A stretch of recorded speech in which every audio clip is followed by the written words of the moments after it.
बातमी आपण पाहतोय। काल रात्री श्रीनिवास पवारांच्या शरयू मोटर्सच्या बारामती शोरूममध्ये एक रात्री पोलिसांनी मोठं सर्च ऑपरेशन केलं। श्रीनिवास पवार हे युगेंद्र पवार यांचे वडील आहेत। निवडणुकीच्या पार्श्वभूमीवर ही तपासणी करण्यात आली आहे। तर काल रात्री श्रीनिवास पवारांच्या शरयू मोटर्सच्या बारामती शोरूममध्ये रात्री पोलिसांनी मोठं सर्च ऑपरेशन केलं। श्रीनिवास पवार हे युगेंद्र पवार यांचे वडील आहेत। निवडणुकीच्या पार्श्वभूमीवर ही तपासणी करण्यात आली आहे।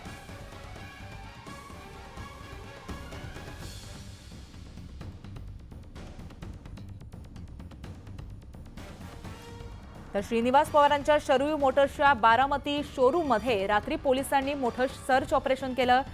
काल हे सर्च ऑपरेशन रात्री करण्यात आलं। तर याचबाबत आपण अपडेट जाणून घेतोय आमचे प्रतिनिधी वैभव सोनावणे यांच्याकडून। वैभव, एकंदरीतच या सर्च ऑपरेशन बाबत काय अपडेट?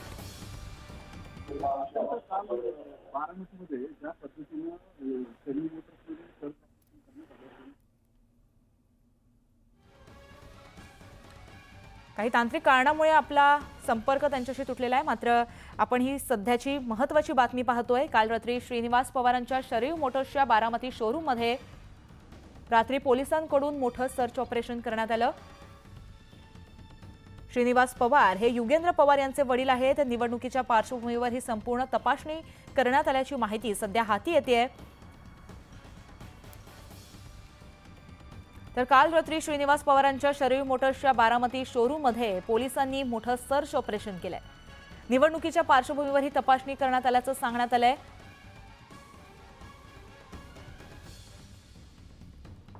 मोठ्या प्रमाणात राजकीय हालचालींना वेग आल्याचं आपण पाहतोय। उद्या मतदान होणार आहे आणि या पार्श्वभूमीवरती अनेक हालचाली आज होत आहेत। आजच्या दिवसात संपूर्ण राजकीय विविध अशाच घडामोडी आपण पाहणार आहोत। मात्र काल रात्री श्रीनिवास पवारांच्या शरयू मोटर्सच्या बारामती शोरूममध्ये पोलिसांनी मोठं सर्च ऑपरेशन केलं आहे। निवडणूक अगदी तोंडावर आहे आणि त्या पार्श्वभूमीवरती संपूर्ण तपासणी झाली आहे असं म्हटलं जात आहे। तर राज्यभरामध्ये प्रचार थंडावला असताना काही ठिकाणी हिंसक घटना घडल्यात। माजी गृहमंत्री आणि महाविकास आघाडीचे नेते अनिल देशमुखांच्या कारवर दगडफेक झाल्याची घटना घडली आहे। तसंच नाशिकमध्ये पुन्हा एकदा पूर्व विधानसभा मतदारसंघामध्ये राडा झालाय। भाजपचे राहुल ढिकले आणि राष्ट्रवादी शरदचंद्र पवार पक्षाचे उमेदवार गणेश गीते यांच्या कार्यकर्त्यांमध्ये हाणामारी झाली। राहुल ढिकले यांच्या कार्यकर्त्यांनी गणेश गीते यांच्या कार्यकर्त्यांची कार फोडली। गणेश गीतेंकडून पैसे वाटप होत असल्याचा आरोप ढिकले समर्थकांकडून करण्यात येतो। तर हिंगोलीच्या कळमनुरी विधानसभेचे वंचित बहुजन आघाडीचे उमेदवार डॉक्टर दिलीप म्हस्केंच्या वाहनाची देखील तोडफोड करत त्यांना मारहाण करण्यात आली। जखमी डॉक्टर दिलीप म्हस्केंवर हिंगोली शहरातील एका खाजगी रुग्णालयामध्ये उपचार करून त्यांना पुढील उपचारासाठी नांदेडला हलवण्यात आलंय। तर अमरावतीमध्ये सुद्धा अशाच घटना घडतात। अमरावतीच्या धामणगाव रेल्वे विधानसभा मतदारसंघाचे भाजपचे आमदार प्रताप अडसड यांच्या बहिणीवर हल्ला झालेला आहे। सातेफळ फाट्यावर जात असताना हल्लेखोरांनी कारवर हल्ला केल्याची माहिती सध्या हाती येतेय। या हल्ल्यामध्ये अर्चना रोठे या जखमी झाल्या। तसंच उल्हासनगरमधील उभाटा शिवसेनेचे उमेदवार धनंजय बोडारेंच्या कार्यकर्त्यांच्या कारवर देखील दगडफेक झाली। यावेळेस बोडारे यांची मुलगी धनश्री बोडारे सुद्धा कारमध्ये होत्या। या प्रकरणी पोलिसांनी गुन्हा दाखल केला। या घटनेमुळे संपूर्ण राज्याचं राजकीय वातावरण हे चांगलंच तापलंय।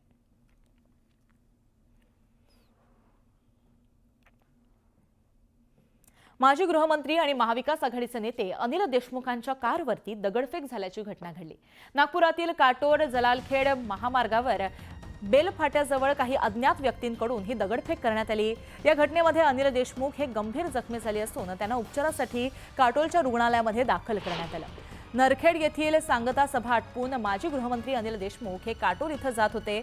काटोल येथून तीनखेडा भिष्णूर या मार्गाने परत येताना जलालखेडा रोडवरील बेलफाट्याजवळ काही व्यक्तींनी त्यांच्या कारवरती मोठ्या प्रमाणात दगडफेक करत हल्ला केला। यामध्ये अनिल देशमुख हे गंभीर जखमी झालेत। या हल्ल्याप्रकरणी चौघांविरोधात गुन्हा देखील दाखल करण्यात आलाय।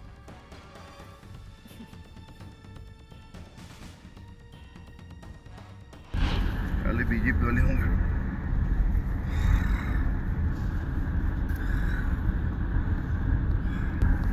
बीजेपी वाले होंगे।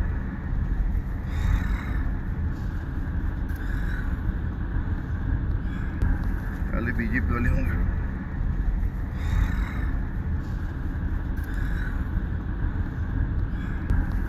बीजेपी वाले होंगे। सध्या या